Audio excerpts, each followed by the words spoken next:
Okay,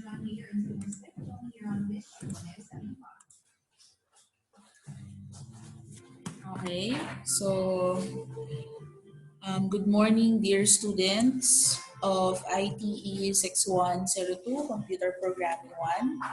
So again, I am your OLC, Ms. Karen Vidalara, and I would like to welcome you all to our virtual class today. So I do hope that you have learned new things from our last virtual class.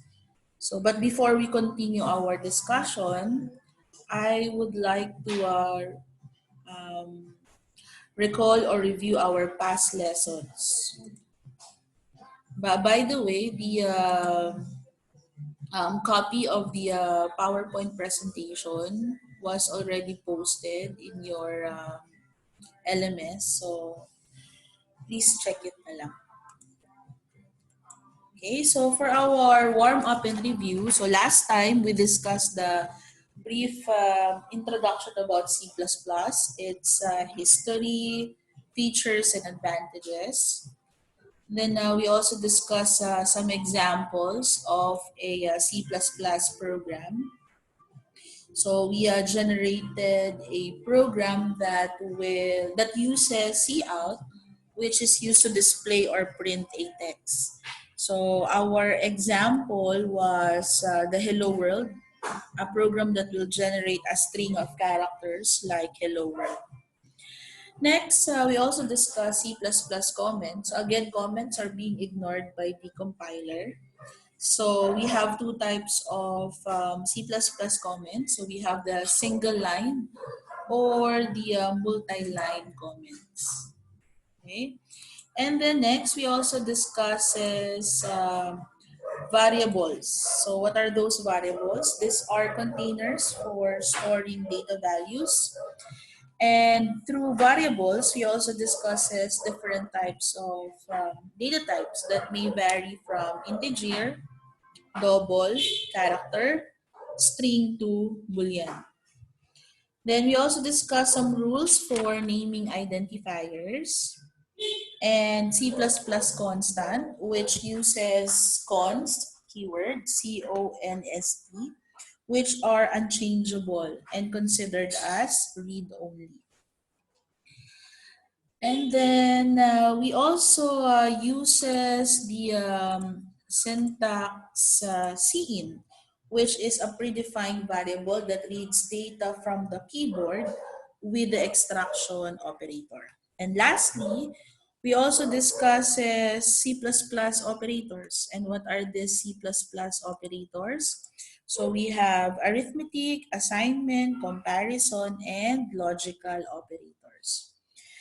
Now, let's proceed with our main topic today, which is C++ conditions. So what are C++ conditions? These are expressions that evaluate to a Boolean value. A Boolean value evaluates to a true or false state. So these values are C++ keywords representing two possible values of a Boolean expression or variable. So in this slide, we have an example of logical conditions from mathematics. So we have less than, example A is less than B, less than or equal to, A is less than equal to B, greater than, we have A is greater than B, greater than or equal to, A is greater than equal to B, equal to, A is equal to B, and not equal to is A is not equal to B. Okay, so next slide, we have C++ conditions. So you can use these conditions to perform different actions for different decisions. And C++ has the following conditional statements. So we have use if to specify a block of code to be executed if a specified condition is true. Use else to specify a block of code to be executed if the same condition is false. Use else if to specify a new condition to test if the first condition is false. Use switch or case to specify many alternative blocks of code to be executed. So we have here different types of control statements or control structures. So we have if statement, if else statement, if else if statement, and switch or case statement. So for the first statement, we have the if statement. So use the if statement to specify a block of C++ code to be executed if a condition is true. So the syntax that we are going to use for the if statement is if open parenthesis condition, close parenthesis, open curly brace for the beginning of the statement, and then we are going to specify in this part a block of code to be executed if the condition is true, and then close curly brace. So note that if is in lowercase letters. So as we have discussed last virtual class, that C++ implements case sensitivity. So capital letter and small letters are treated differently. So uppercase letters will generate an error or a syntax error if you use capital letter or uppercase. So I have here a flow diagram of if statement. So this flow diagram basically uses your basic flow charting. So if you are learning the basic programming, so you will also be learning the basic flow charting. Because in program development, we first analyze the program, or we analyze what is the problem, then we design it. And what do we use to design the logical flow of the program? So we use as flow chart. So we have basic symbols used in flow charting, but in conditional statement, we use this diamond symbol, or also known as the decision symbol. So the decision symbol in flowchart evaluates to a true or false value. And then this arrow represents the flow lines of the program. And then this rectangle shows the process to be executed inside the program. So the statement inside the if parentheses, also referred to as if body, which gets executed only when the given condition is true. So if the condition is false, then the statement inside the if body are completely ignored. So I have here an example of if. So again, we have include IO stream. So the standard input and output stream for the C++. So we have the using namespace, std. Then we have here the main function for your C++ program. So we have int main, open and close parentheses, and then we have here the left curly brace for the opening of your program. So we have if 20 is greater than 18, then we are going to print 20 is greater than 18. So in this particular program, it will only display a text, or it will only print a text for the value that we have declared. So if 20 is greater than 18, so it will display a value of 20 is greater than 18. Okay, so in this particular example, so we have here another example. So we uses two variables here for slide number 9. So we uses two variables x and y. So the integer x, again, integer holds a whole number. So integer x holds a value of 20, while integer y naman holds a value of 18. So to test whether x is greater than y, so x is 20 and y is 18, and we know that 20 is greater than 18. So the output will be displayed as x is greater than y.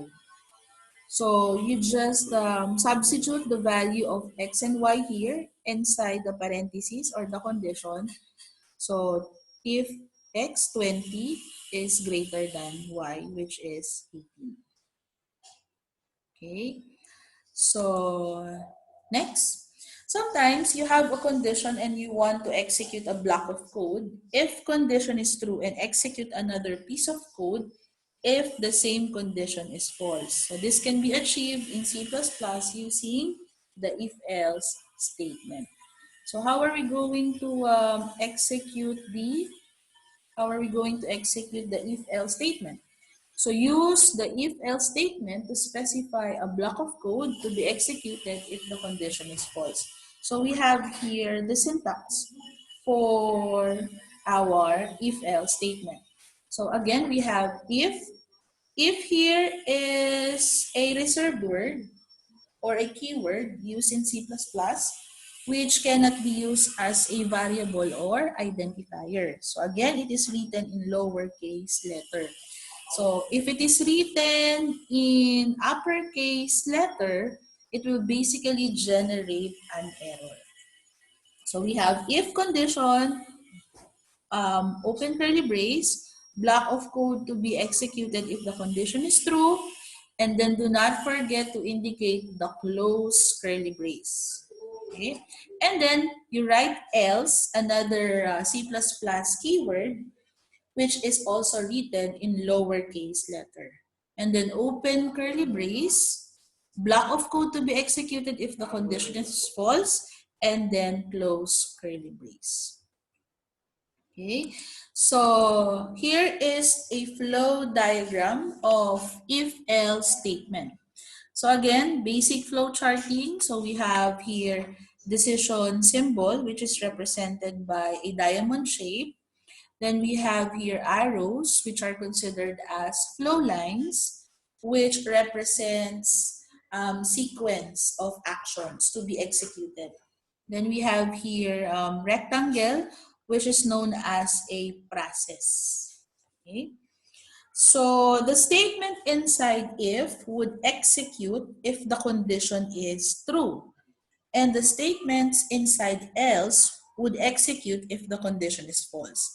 So if the first condition will not be satisfied, so automatically the else statement will be executed.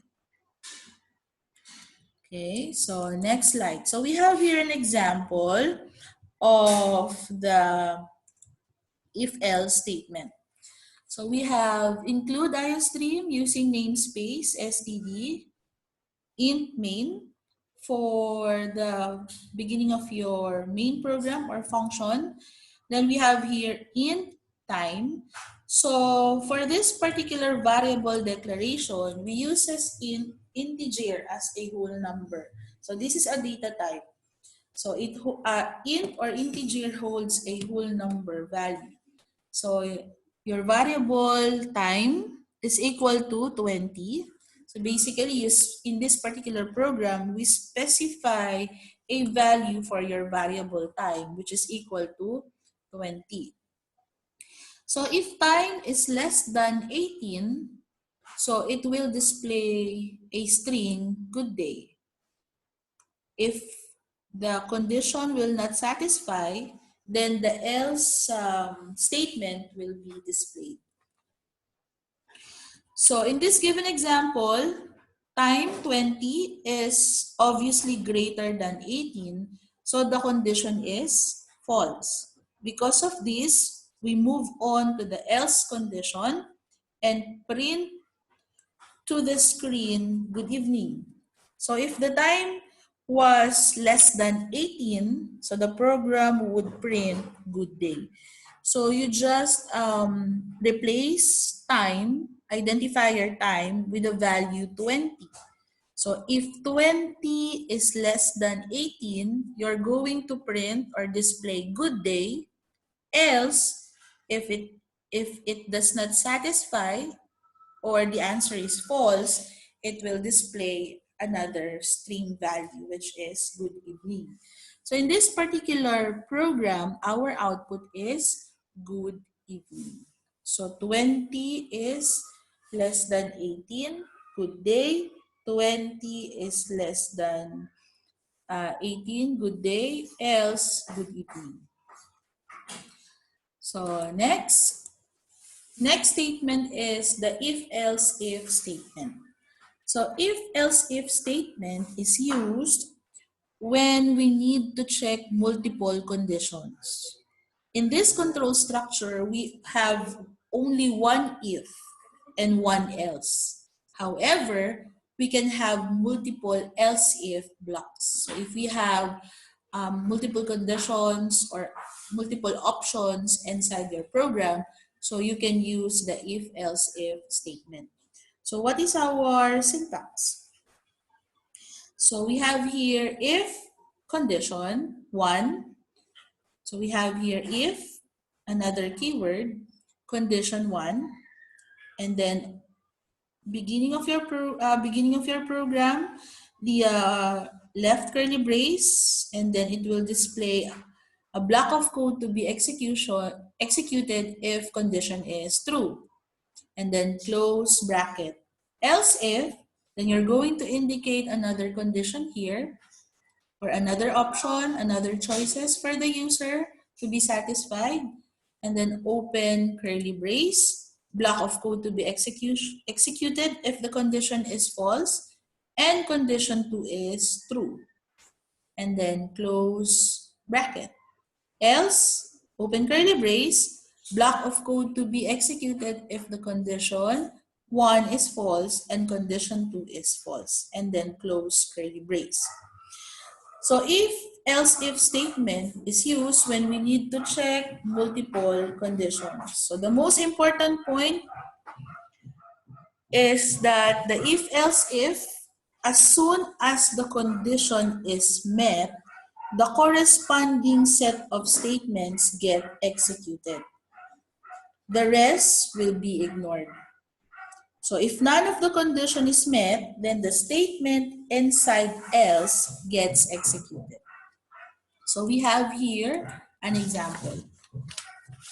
So we have include IOStream using namespace std, integer main, int main, then we have here integer time is equal to 22. So if time is less than 10, it will print a value or a string, good morning. Else if time is less than 20, it will print a value, good day. Else, it will print a value of good evening.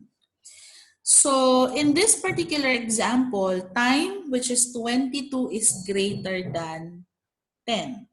So the first condition is automatically false.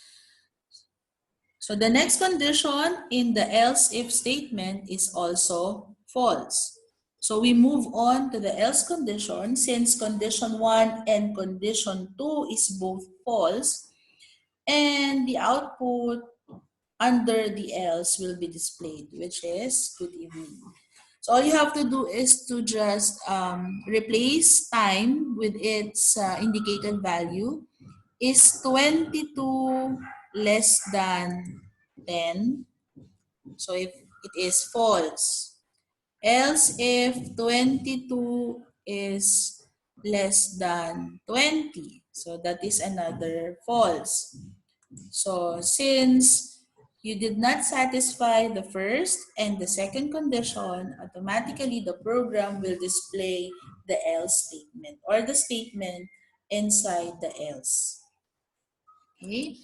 So we also have the C++ shorthand if-else. So the shorthand if-else is also known as the ternary operator. So there is also a shorthand if-else, which is known as the ternary operator because it consists of 3 operands. So it can be used to replace multiple lines of code with a single line, and it is often used to replace simple if-else statement. So we have here a syntax for the ternary operator. So which consists of three operands. So variable is equal to condition. We have here a question mark, expression true, colon, expression false. Okay, so in this particular example, in this slide, in slide 12, okay, in slide 12 uses if-else structure. So now, in slide 16, we can simply rewrite the code using the ternary operator. So we have include IOStream, include string, using namespace std. So we have int main, open curly brace, int or integer time is equal to 20. So string result is equal to time, which is 20, is less than 18. Question mark, good day. Your good day will be under expression true, and then your another expression here will be the expression false. Okay, so in this particular example, same with the output that we have provided. So is 20 less than 18? True, good day. False, good evening. So you just evaluate the value if it will fall to a true or false value. Okay, so next we have the C++ switch statements. So the keyword switch, case, break, and default are included in the C++ reserved words or keywords. So last virtual class, we discusses that those keywords or those C++ reserved words cannot be used as an identifier in your program. Why? Because they have a special function inside the C++ library. And these particular keywords are all written in lowercase or small letters. So to prevent syntax error. So we uses the switch statement to select one of many code blocks to be executed. So we have here a syntax. So all syntax that are being presented must be you must familiarize all the syntax so that when you have your programming, you will prevent encountering syntax errors or runtime errors inside your program. So we have here switch, and then switch is written in small letter. So switch, and then expression, open and close parenthesis, and then open curly brace. Then we use as case. Then this is another keyword. So we have case X, and then a statement or a code block, and then break. And do not forget to terminate all your statements with a semicolon. Then we have case Y, and then another code block or another C++ statement, and then break, followed by semicolon. Then we have here another keyword, default, plus colon, and then another code block. And then your close curly brace. So this is your switch case flow diagram. So switch case statements is used when we have multiple conditions and we need to perform different actions based on the condition.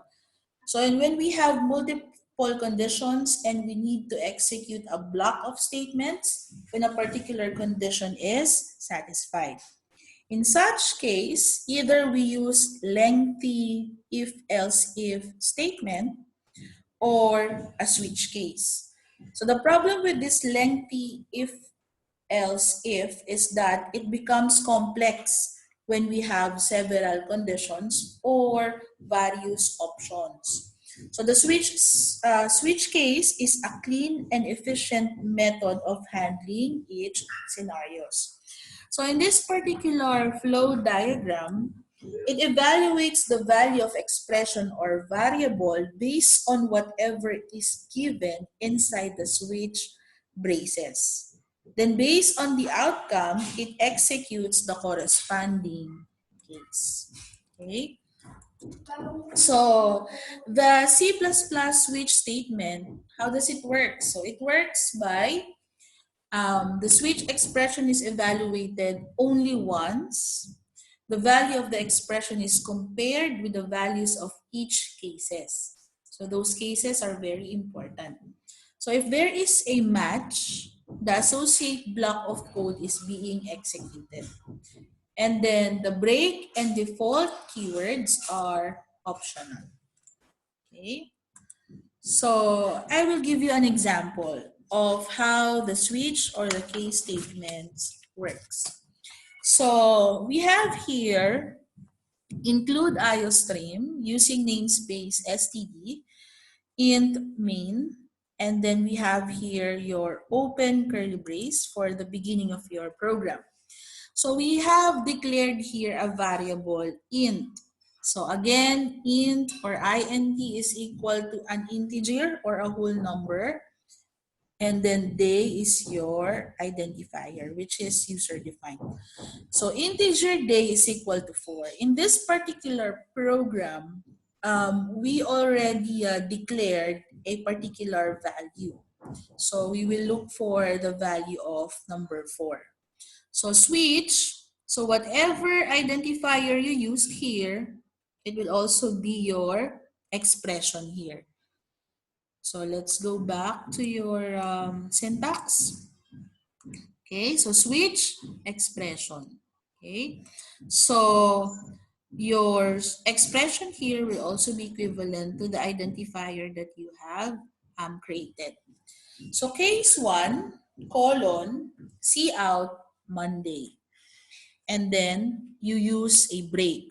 A break keyword here is used for an immediate exit of your program.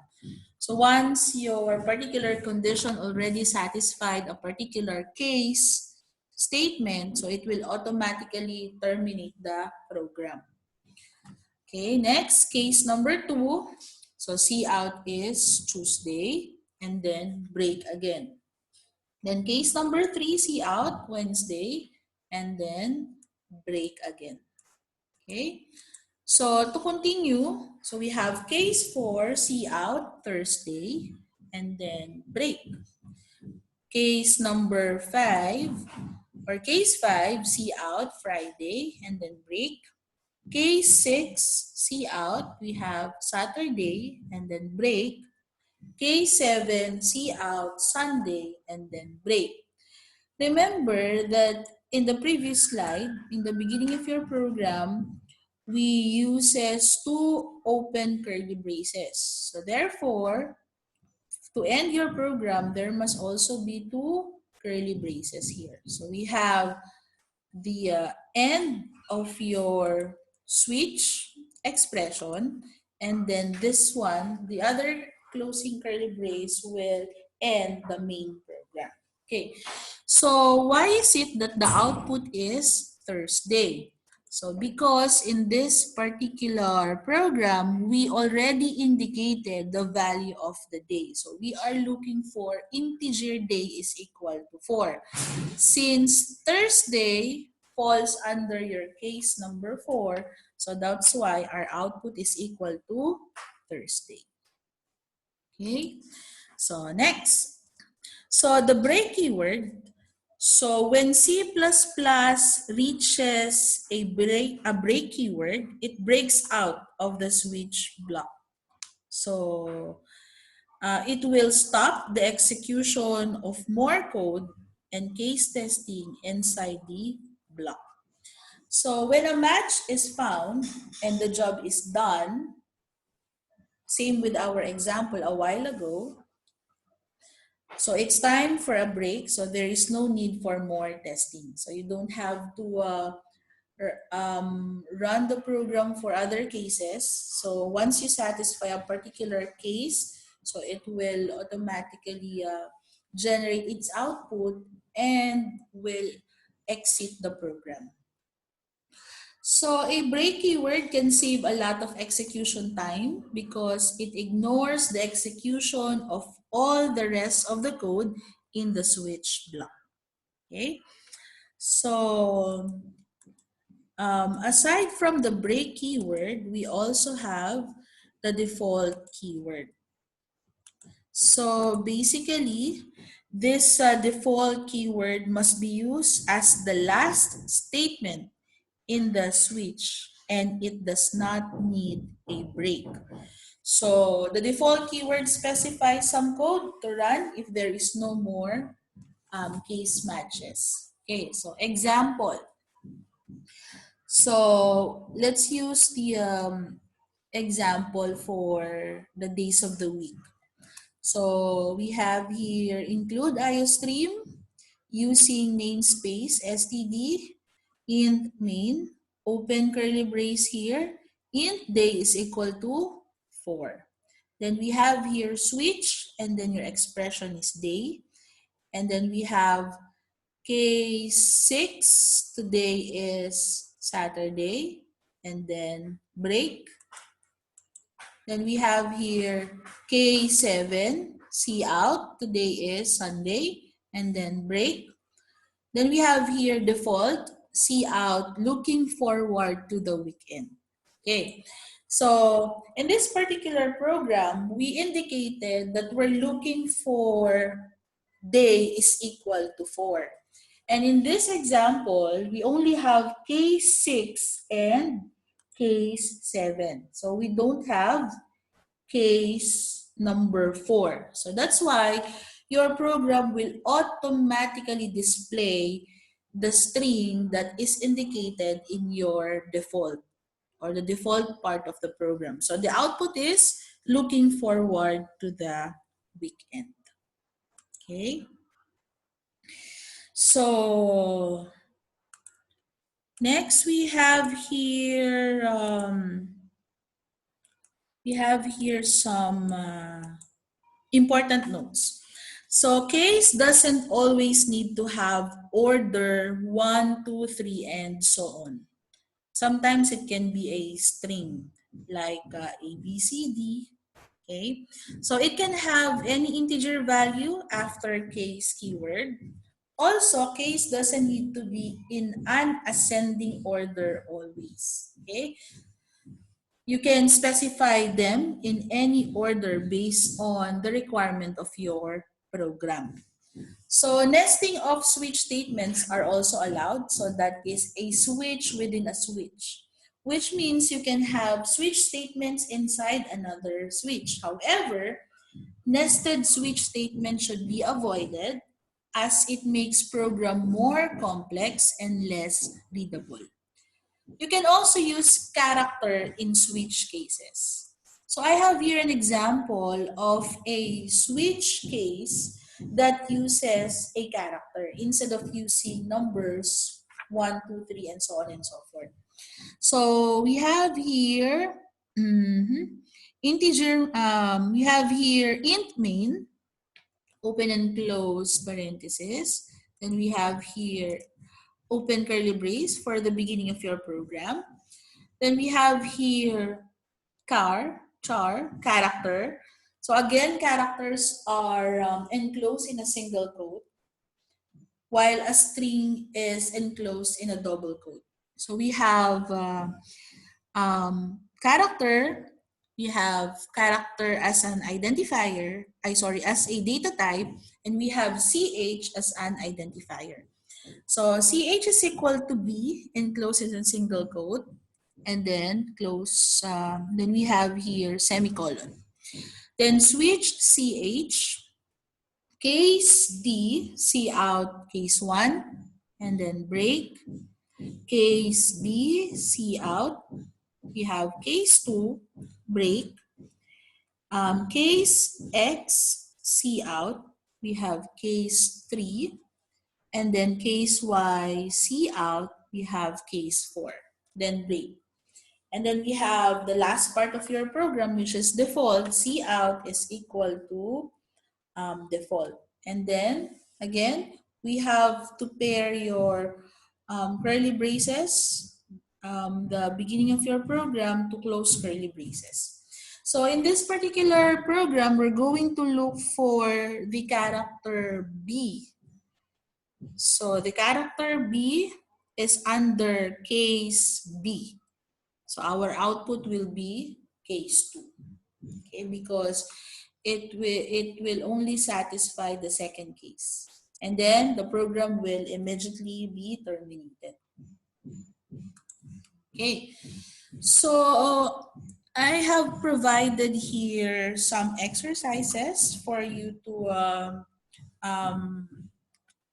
learn more on the applications of the conditional statements. Okay, so let's see what will be your answer for this particular exercises.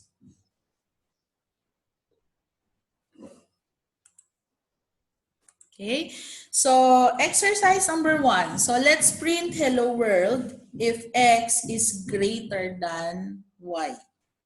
Okay, so how are we going to write the program which will display hello world? Okay, so our answer is here. So I just provided a program fragment. So you just, if you wanted to test the program, you just include the other specifications, which uses include IOStream. So this is just a program fragment. Okay, so in order for us to display print hello world if X is greater than Y, so this is our answer. So you just indicate an integer as your data type and then a variable X and Y. So you just provide a value for the two variables X and Y. So in this particular program fragment, I have assigned a value 50 for X and 10 for Y. So if X is greater than Y, so if 50 is greater than 10, then you print the string hello world. Okay? So next, another exercise. So insert the missing parts to complete the following switch statement.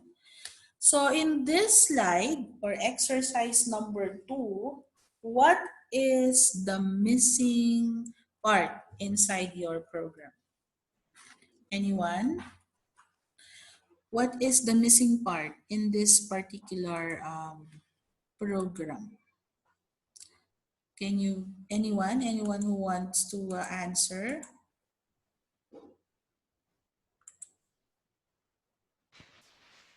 What is the missing part? Parenthesis, ma'am. In which part? So I have here a Switch. I have here a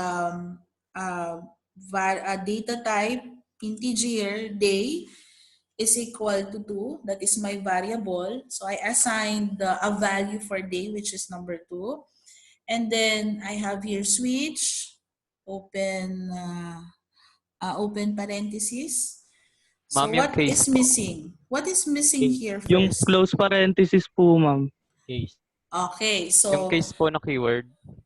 okay, but in this part, in this particular switch part, what is missing? Close Anyone? parenthesis po, ma'am. Yung day po na expression. Okay, very good. So in this particular line of code, expression is missing, right? Yes. Okay, so we have switch And then you should write an expression here. Okay, next, what is missing? Another syntax that is missing inside the program. If statement po. Case. So No. where are we going to put the case? Before one or after one? Or before two or after two? Before So, po. okay, before. So Before. we have case 1. Okay. And then for this part, we have, which is missing again? Case 2. Okay, very good. So we have case 2. Okay, very good. So we should write our program like this. Okay, so we have integer day is equal to 2. So you are right. Expression is missing. So we put switch and then expression day. And then missing is case, the word case, or the keyword case is missing. So we have case 1, see out, Saturday, and then break. Case 2, and then see out, Sunday, and then break. Okay, so again, anybody can answer. What is the use of the break keyword? So what is the use of the break keyword? Para matapos Anybody? yung program. Yes? Para po matapos yung program. Okay, for immediate termination of the program. Okay, very good. So that's it. So we have learned different